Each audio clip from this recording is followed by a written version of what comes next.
Hello, and I welcome you all to my YouTube channel. අයිබෝවන් මම ඔබ සැම මගේ YouTube channel එකට සාදරයෙන් පිළිගන්නවා. හොඳයි.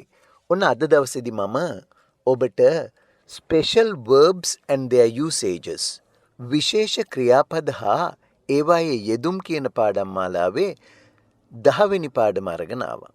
අද අපි කතා කරන්න යන්නේ take කියන විශේෂ ක්‍රියාපදයේ යෙදෙන තවත් විශේෂ අවස්ථා කීපයක්. ඉතින් ඔබට මතක ඇති මීට කලින් අවස්ථා දෙකකදීම අපි take කියන වචනය පිළිබඳව ඉගෙන ගත්තා. අද අපි තව දුරටත් take කියන වචනේ යෙදෙන විශේෂ අවස්ථා කීපයක් ඉගෙන ගමු. Welcome to Jayatissa Athaudahetti YouTube channel.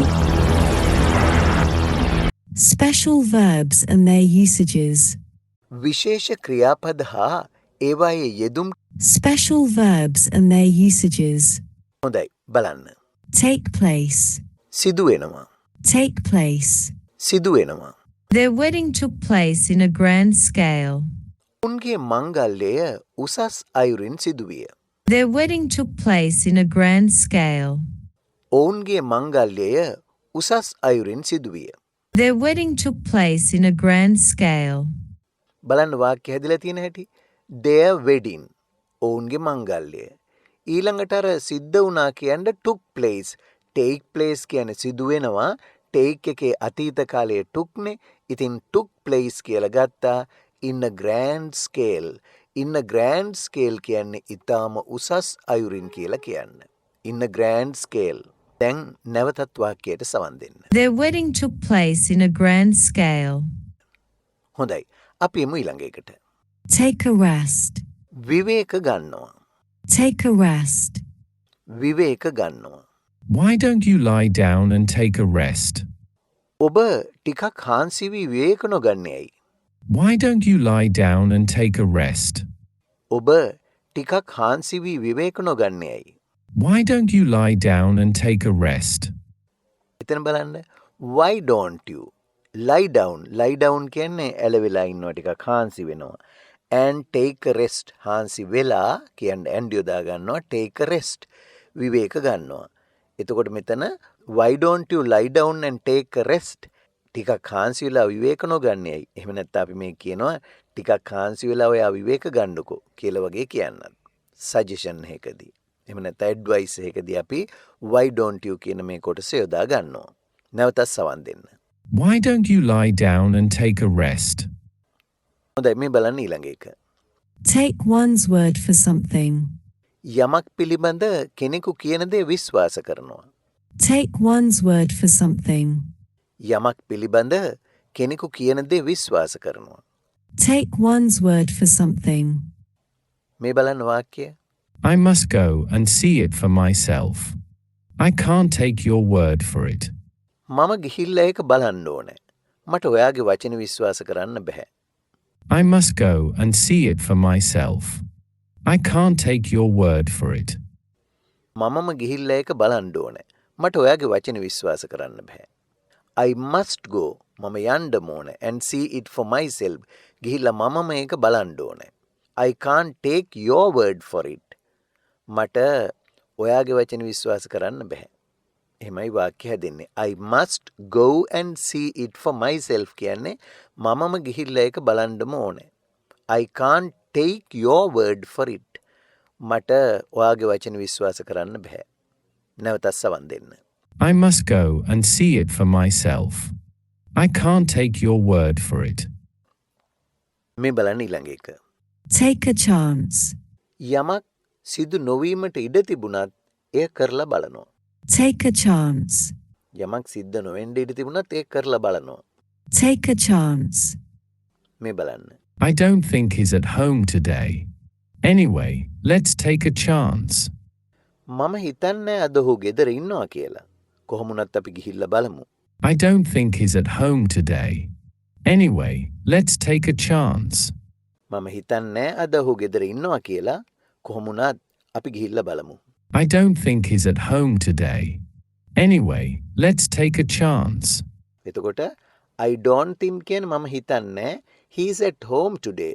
අද ඔහු ගෙදර ඇති කියලා. Anyway කොහොම වුණත් කියලා කියන්නේ anyway. let's take a chance. අපි try කරලා බලමු. අපි ගිහිල්ලා බලමු කියන්නේ. Let's take a chance. නොඉන්නත් පුළුවන් ඉතින්. ඉන්නත් පුළුවන්. Let's take a chance කියන්නේ අන්න ඒ වගේ තැනකදී. හොඳයි. නැවතත් සවන් දෙන්න වාක්‍යයට. I don't think he's at home today. Anyway, let's take a chance. මේ බලන්න ඊළඟ එක. Take someone to be a good man. කෙනෙක් හොඳ මිනිහෙකු ලෙස හිතනවා. Take someone to be a good man.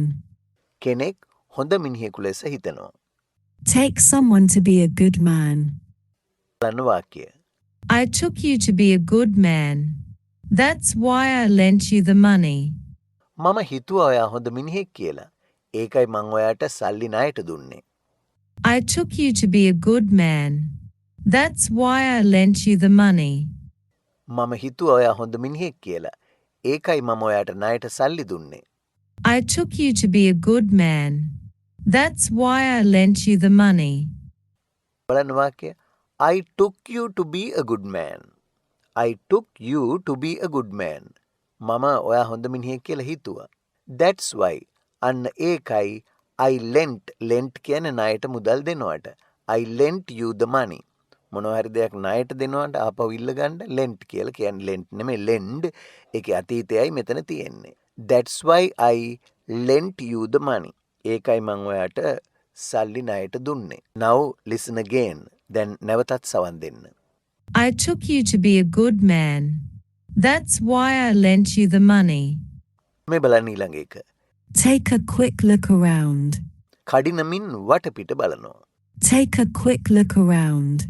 කඩිනමින් වටපිට බලනවා. Take a quick look around. බලන්න වාක්‍යය. He took a quick look around before he picked up the 1,000 rupee note.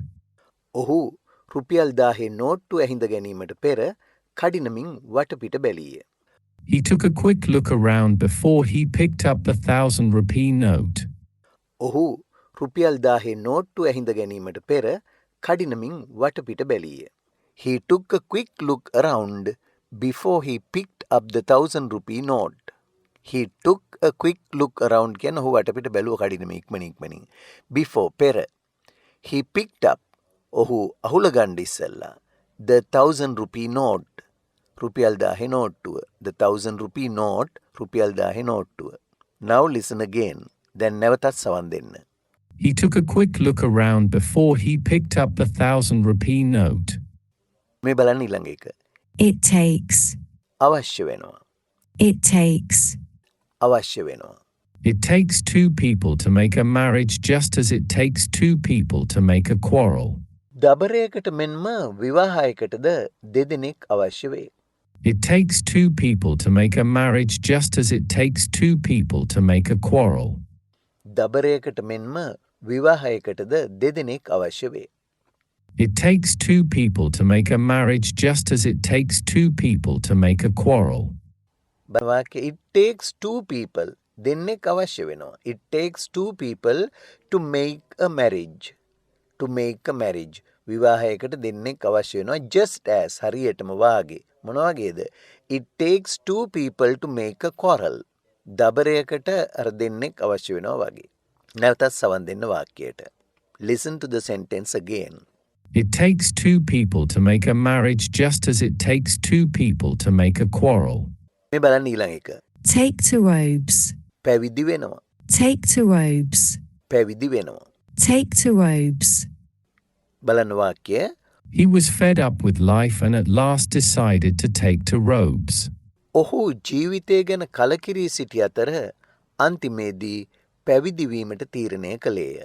He was fed up with life and at last decided to take to robes. ඔහු ජීවිතය ගැන කලකිරී සිටි අතර අන්තිමේදී පැවිදි වීමට තීරණය කළේය. He was fed up with life and at last decided to take to robes. He was fed up with his life and at last කියන්නේ අන්තිමේදී කියන්නේ fed up කියලා කියන්නේ යමක් එපා වෙලා කලකිරිලා කියන්නේ fed up. He was fed up with life ඔහු ජීවිතය ගැන කලකිරිලා හිටියේ and ඒ හින්දා at last අන්තිමේදී decided කියන්නේ තීරණය කළා to take to robes කියන්නේ පැවිදි වෙන්නට. ඔන්න එහෙමනම් ඒ වාක්‍යයත් ඔබට තේරුණා. නැවතත් සවන් දෙන්න වාක්‍යයට. He was fed up with life and at last decided to take to robes. මේ ඊළඟ එක. Take a deep breath. ගැඹුරු හුස්මක් ගන්නවා. Take a deep breath. ගැඹුරු හුස්මක් ගන්නවා. Take a deep breath. බලන්න වාක්‍යය. He took a deep breath before he dived. ඔහු කිමිදීමට කලින් ගැඹුරු හුස්මක් ගත්තේය. He took a deep breath before he dived. ඔහු කිමිදීමට කලින් ගැඹුරු හුස්මක් ගත්තේය. He took a deep breath before he dived. ඔහු took අරගත්තා a deep breath. breath කියලා කියන්නේ හුස්මට. a deep breath ගැඹුරු හුස්මක්. He took ඔහු අරගත්තා a deep breath before he dived. dive කියන්නේ කිමිදෙනවා. කිමිදෙන්නට ඉස්සෙල්ලා before he dived. කිමිදෙන්නට පෙර ඔහු ගැඹුරු හුස්මක් ගත්තා කියන එකයි. හොඳයි. නැවතත් සවන් දෙන්න වාක්‍යයට. He took a deep breath before he dived. හොඳයි ඉතින් එහෙමනම් ඔන්න අද දවසේදී මම ඔබට ස්පෙෂල් verbs විශේෂ ක්‍රියාපද යටතේ තවත් take කියන මේ ක්‍රියාපදයේ දෙන විශේෂ අවස්ථා කීපයක් ඉදිරිපත් කළේ. ඉතින් මේ කොටසත් ඔබේ දැනුමට එකතු කරගෙන භාවිත කරන්න උත්සාහ කරන්න දෛනික කතා බහේදී. ඉතින් අදත් සමුගන්න මත්තෙන් මම ඔබෙන් ඉල්ලා සිටිනවා ඔබ තාමත් මගේ channel එක subscribe කරලා නැත්නම් දැන්මම subscribe කරලා like එකකුත් දාලා මේ පාඩම් ඔබේ යහළු යෙලියන් සමග share කරගන්න අතරෙම මේ පාඩම් පිළිබඳ ඔබේ අදහස් උදහස් යෝජනා ඒ වගේම චෝදනා වුණත් තිබෙනවා නම් පහළ කමෙන්ට්ස් වල දාන්නත් අමතක කරන්න එපා. හොඳයි. ඉතින් ආයෙත් දවසක තවත් ස්පෙෂල් verbs පාඩමක් අරගෙන ඔබ හමුවට එන බලාපොරොත්තුවෙන් අදට සමුගන්නවා. Goodbye and good luck.